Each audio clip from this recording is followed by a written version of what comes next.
Eh bien salut tout le monde, ici Ada, j'espère que vous allez bien. Aujourd'hui on se retrouve pour une nouvelle vidéo. Comme vous l'avez vu au titre aujourd'hui, j'ai reçu 3 nouveaux PC portables gamer, c'est de la dernière génération qui nous vient de chez MSI. Comme vous êtes assez nombreux à chercher des PC portables en ce moment, bien sûr vous êtes quand même beaucoup moins nombreux que pour les PC fixes, mais en ce moment les PC fixes c'est compliqué et les PC portables il y a du stock et du coup des cartes graphiques. Je me suis dit je vais accepter les 3 PC, bien sûr je vais pas les garder ces PC, mais le temps d'une vidéo c'est bien pratique quand même pour bien vous les présenter. Donc du coup ce qu'on va faire aujourd'hui dans cette vidéo, vous l'avez compris, c'est parler de ces 3 PC qui ont 3 budgets complètement différents et ça c'est vraiment très intéressant aussi parce qu'en fonction de votre budget disponible pour un PC portable, vous allez normalement être servi dans cette vidéo. Ah oui aussi les amis, dans environ un mois je vais tester complètement l'un de ces 3 PC portables, donc n'hésitez pas à me dire lequel vous préférez en commentaire pour avoir un test complet sur du montage photo, du montage vidéo, du gaming, du multitâche, enfin bref complet. Et aussi avant de commencer je vous le précise, vous avez toujours les informations en description si jamais les PC portables vous intéressent. Enfin bref, maintenant que tout c'est dit, on peut directement passer à cette vidéo. On va commencer directement pour se faire plaisir par un petit triple unboxing. Donc déjà je vous cache pas que c'est très satisfaisant d'ouvrir 3 PC portables en même temps. Après au niveau du packaging c'est un petit peu la même chose. Quand je vous dis que c'est la même chose, c'est vrai, ça se ressemble quand même plus ou moins. On a la boîte de chez MSI, on l'ouvre, à l'intérieur on a le PC portable bien emballé avec tout ce qui est chargeur, etc. Je profite d'ailleurs de ce petit unboxing pour vous donner les 3 références des PC que j'ai reçus. Donc il y a le Katana GF66, il y a le Pulse GL66 et il y a le GS76 Steels. Ça fait beaucoup de références compliquées, je vous les ai données dans l'ordre au niveau des prix et de toute façon on va avoir l'occasion d'en débattre durant cette vidéo. Alors pour commencer, ce qu'on va faire directement avec ces PC portables, c'est qu'on va parler un petit peu de design et d'ergonomie, parce que pour un PC portable, la config du PC c'est pas vraiment ce qui importe le plus, même si c'est très important, il y a aussi d'autres facteurs qui vont entrer en jeu. Le design en fait partie, avoir un joli PC pour moi c'est quand même une chose de très importante. Là on voit vraiment un réel changement par rapport aux anciens PC de chez MSI, j'en ai testé l'année dernière comme ça et franchement il y a du changement. Ça fait beaucoup plus sobre et épuré, les PC sont vraiment classe, on est sur du noir mat ou du gris. Moi c'est pas spécialement le plus cher que je préfère en termes de design, c'est plutôt l'intermédiaire, donc le Pulse GL66, parce que franchement avec son petit dos en gris argenté c'est vraiment magnifique. Sinon en termes de taille d'écran pour ces PC, donc on en a deux en 15,6 pouces et un en 17,3 pouces, donc le PC le plus haut de gamme est en 17,3 pouces et ça se voit vraiment, la différence est quand même assez flagrante, surtout quand on a les deux côte à côte. Personnellement concernant les PC portables en général, j'ai tendance à préférer les plus petits modèles, mais ça va vraiment dépendre de tout le monde. D'ailleurs concernant les écrans, là de mon côté j'ai reçu des écrans en Full HD, mais bien sûr ils peuvent exister dans différentes variations parce que forcément j'ai reçu 3 PC, mais la gamme MSI s'étend à beaucoup plus de produits. Donc vous avez vraiment tous les types, Full HD, 1440p et même encore plus. Au niveau du rafraîchissement, on est sur des écrans 144 Hz, mais les plus gros peuvent monter jusqu'à 240, même 300 Hz. Donc là les deux PC en 15,6 pouces que j'ai reçus sont en 144 Hz et le GS76, donc le plus haut de gamme, étant 240 Hz. Et bien sûr pour tous les produits on est sur des dalles IPS et ça c'est vraiment un bon point positif. Sinon toujours pour rester en termes d'ergonomie, le refroidissement pour un PC portable c'est quelque chose de très intéressant. Là pour tous les PC le refroidissement est présent. Chez MSI ils savent faire en termes de refroidissement les PC, j'ai déjà fait quelques tests et franchement j'étais pas déçu, c'est bien refroidi, on peut rien dire. C'est la technologie Color Boost 5 que j'avais déjà eu l'occasion d'utiliser lors de mes derniers tests de PC portable qui remontent à 1 an. Bon concernant le refroidissement, et ça peu importe le PC que j'ai pu tester, que ce soit l'entrée de gamme ou le haut de gamme, j'ai toujours le même reproche à faire, c'est que certes ça refroidit extrêmement bien, y a rien à dire, c'est bien refroidi, le PC ne va pas surchauffer. Et croyez-moi, j'ai pas fait des tests complètement poussés comme j'ai l'habitude de le faire, mais j'ai quand même bien utilisé le PC, je l'ai poussé dans ses retranchements en faisant beaucoup de multitâches, et franchement le test était plutôt concluant. Par contre problème c'est que ça ventile tout le temps, c'est assez énervant à force. Si on a un casque sur la tête c'est pas forcément un problème, mais c'est vrai que généralement ça a tendance à beaucoup ventiler. Après ça va aussi dépendre de l'utilisation que vous faites, mais par exemple dans du gaming généralement ça ventile à peu près tout le temps, plus ou moins fort. Mais ça c'est vraiment commun à tous les PC portables gamers, c'est pas que MSI, et là pour le coup je trouve que MSI ils sont plutôt bons en termes de refroidissement. Bon sinon pour en terminer avec le design et l'ergonomie, niveau des ports présents vous avez bien sûr un petit peu tout ce qu'il vous faut, des USB 2, du USB 3, de l'HDMI, de l'Ethernet. On va quand même noter qu'il y aura plus de ports présents sur le PC portable haut de gamme, donc le GS76. On va notamment pouvoir retrouver de l'USB-C, ça peut s'avérer très pratique, mais aussi des petits lecteurs de carte SD qui pareil pour moi c'est extrêmement important d'en avoir. Mais ça ce genre de choses ça va plutôt être réservé au haut de gamme et du coup pour les entrées de gamme faudra plutôt utiliser des adaptateurs. Bon sinon les claviers de ces PC portables je vais aussi le classer bien sûr dans l'ergonomie, donc là les claviers j'ai pas été déçu, c'est vraiment de la bonne qualité comme d'habitude j'ai envie de vous dire. Mention spéciale bien sûr au plus haut de gamme de la gamme, le GS76, parce que forcément on a un magnifique clavier full RGB style series, là on connaît, on a l'habitude. Moi j'aime bien le laisser comme à l'origine, mais on peut bien sûr le personnaliser comme on veut, touche par touche en termes de RGB. Sinon pour le milieu de gamme là, bien sûr on a aussi un clavier RGB. Pour la vidéo je l'ai rétroéclairé d'une autre façon, comme ça vous voyez différents éclairages. Mais bien sûr on peut le personnaliser un petit peu comme bon nous semble et je le trouve vraiment très joli de la couleur où je l'ai mis. Et pour finir le katana, donc le GF66, là je suis un petit peu déçu, je vais pas vous mentir parce que déjà les touches sont en rouge et du coup niveau rétroéclairage il y a que du rouge, ça c'est un petit peu dommage, mais bon c'est l'entrée de gamme, faut bien forcément qu'il y ait des différences entre tous ces PC. Donc ça c'est quand même une chose à savoir et ça peut peut-être en gêner certains. Après les touches sont complètement visibles, c'est quand même bien rétroéclairé. Ah oui aussi petit point positif, bien évidemment sur le 17 pouces on va retrouver un grand pavé numérique, mais aussi sur les 15,6 pouces on va pouvoir retrouver des mini pavés numériques et ça quand même c'est très pratique. Et d'ailleurs je le précise, là de mon côté j'ai reçu des produits test donc ils sont en QWERTY, mais bien évidemment en France on aura des claviers AZERTY. Et dernier point que j'avais envie de souligner et de repréciser encore une fois sur tous les claviers, c'est que bien sûr il y a beaucoup de raccourcis clavier qui sont incorporés. Bon c'est commun à beaucoup de PC portables, mais c'est quand même quelque chose à repréciser. Si on veut régler la luminosité on peut le faire, si on veut chasser tout l'air chaud directement en activant les ventilateurs à fond on peut le faire. Régler le RGB tout ça c'est possible de le faire, le volume etc.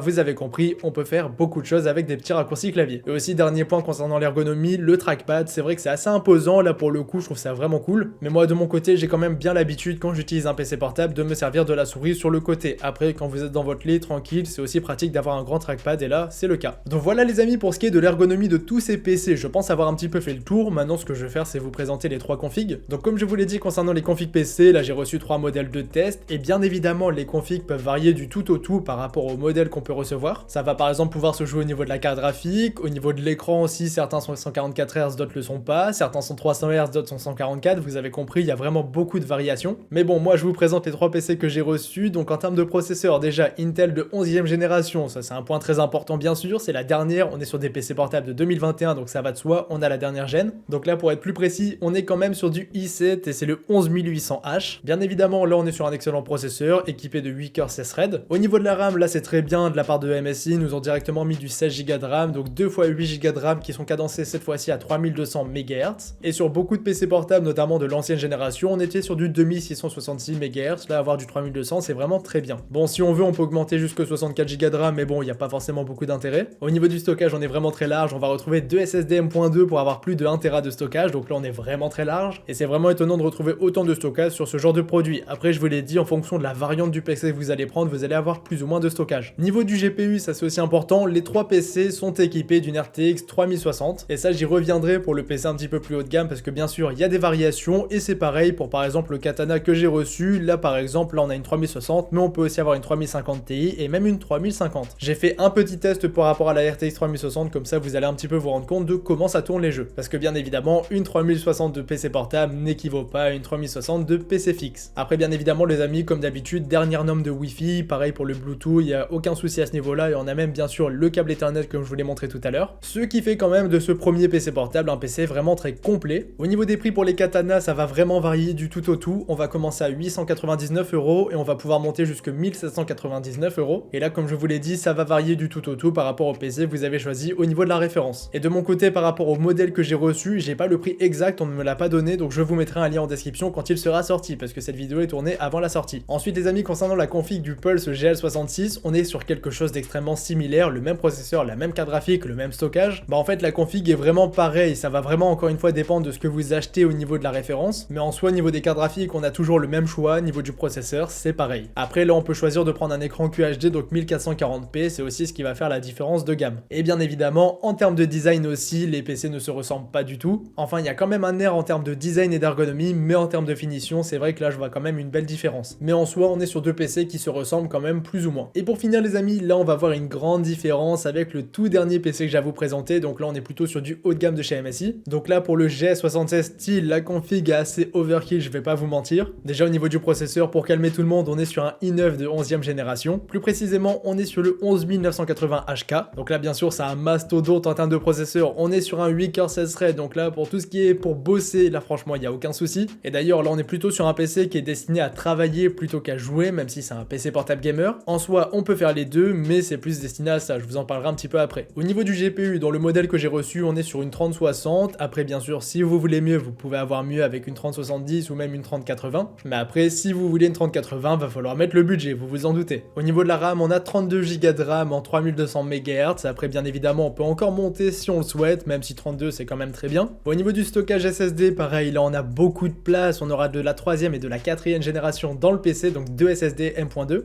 du Wi-Fi, du Bluetooth, enfin bref, vous connaissez toutes les dernières normes, je vais pas vous refaire tout un dessin. Au niveau des poids des PC, j'en ai pas parlé, ça va se situer entre 2 kg et 2 kg 4. Ça va quand même rester assez lourd, mais bon, on est sur des PC portables gamer, donc des gros ventilateurs, des gros systèmes d'aération, donc c'est plutôt normal, j'ai envie de vous dire. Après, ça va, je trouve que 2 kg, certes c'est lourd, mais franchement, on peut faire avec. Donc voilà pour ce qui est des configs de ces PC gamer, les amis. Maintenant, concernant les benchmarks, on n'est pas sur une vidéo test, donc j'avais pas envie de faire vraiment beaucoup de tests, parce que ça prend beaucoup de temps, et je veux pas faire une vidéo de 30 minutes. J'ai simplement téléchargé GTA 5, je l'ai mis au maximum de ses capacités, là c'est en full, et j'ai directement lancé le mode benchmark juste pour voir si les PC portables suivaient la route. Et là, bien sûr, peu importe le PC, le jeu va tourner sans aucun problème. On va être autour d'une centaine de FPS, et bien sûr, là le jeu est au maximum de ses capacités. Après, là c'était vraiment un test pour la forme, je vous l'ai dit, pour le PC que je vais tester en vidéo avec beaucoup de jeux, beaucoup de tests différents, bah n'hésitez pas à me dire lequel vous voulez dans les commentaires. Bon, sinon les amis, en termes d'audio et de batterie, la qualité audio, franchement, j'ai pas été déçu, on peut largement écouter de la musique ou regarder des films sur ce PC. Bien sûr, ça vaut pas des enceintes ou même un casque, mais franchement, ça passe amplement. Au niveau de la batterie, ça va, j'ai trouvé qu'elle chargeait assez vite pour un PC portable gamer. Par contre, au niveau de la décharge, bah forcément, en fonction de ce que vous faites, ça peut aller très vite. J'ai pas vraiment d'autonomie à vous donner parce que j'ai pas utilisé les PC assez longtemps, mais forcément, vous vous en doutez, si vous jouez à des jeux, va falloir jouer sur secteur, parce que sinon les PC vont très vite se décharger. Après, si vous faites des petits montages photo vidéo, là vous pouvez le faire tranquille dans le train, il y a pas trop de problème. Bon les amis, je pense que j'ai un petit peu fait le tour de tous ces PC gamers. Maintenant on va faire une petite conclusion entre nous. Donc déjà, je voulais remercier MSI de m'avoir fourni ces PC pour cette vidéo, parce que franchement c'est très pratique d'avoir les produits avec nous. Donc là, pour ceux qui vont chercher un PC portable gamer, je trouve que vraiment qu'on est sur des produits de bonne qualité, ils sont bien finis, il y a une bonne config à l'intérieur, parce que généralement retrouver une bonne config équilibrée sur un PC portable, c'est pas évident. Bon là forcément le coût du i9 avec une 3060 c'est pas très équilibré, mais je vous l'ai dit, c'est pas forcément un PC qui est fait pour le gaming selon moi, c'est plus fait pour travailler. Et si vous voulez faire du gaming avec ce genre de PC, bah c'est possible en prenant une meilleure carte graphique ou même en gardant la 3060 qui en soi fait amplement l'affaire. Donc comme d'habitude, un PC portable gamer ça va rester moins bien en termes de gaming qu'un PC fixe, mais au moins vous avez la mobilité avec vous. Je trouve qu'un petit peu sur tous les points c'est des PC franchement de bonne facture, concernant le design, l'ergonomie, mais aussi l'écran et la qualité audio, franchement c'est de bons PC. Les configs PC quant à elles je les trouve vraiment très intéressantes, bien sûr faut bien choisir en fonction de vos besoins, et n'hésitez pas d'ailleurs à regarder des benchmarks par rapport au PC qui peut vous intéresser, mais en soi on peut avoir de fortes utilisations avec ce genre de PC portable, ça va suivre la route et ça va nous permettre de travailler ou de jouer dans de bonnes conditions en 2021. Après mon avis à moi, bah forcément je préfère quand même les PC fixes, mais c'est vrai que de temps en temps, avoir un PC portable gamer avec soi c'est quand même très intéressant. Moi de mon côté j'ai un MacBook et j'ai pas de PC sous Windows, et franchement des fois je ressens le besoin d'avoir un PC portable gamer avec vraiment de la puissance derrière pour par exemple finir un montage. Et je pense aussi par exemple à tous ceux qui vont être souvent en déplacement, qui du coup n'ont pas forcément l'utilité d'avoir un PC fixe avec un setup complet. Là franchement ce genre de produit ça peut être très intéressant pour vous. Et bien sûr les produits plus haut de gamme comme le GS que j'ai présenté, pour les pros franchement c'est très bien. Même si en soi à ce niveau là ils ont encore des produits plus haut de gamme, même si là bien sûr faudra lâcher un très gros billet. Enfin bref les amis, je pense avoir fait le tour avec cette vidéo, j'espère qu'elle vous aura plu, j'espère aussi vous avoir aidé si jamais vous cherchez un PC portable gamer. Les liens se trouvent en description, c'était Yada, on se dit à la prochaine pour une nouvelle vidéo, salut tout le monde.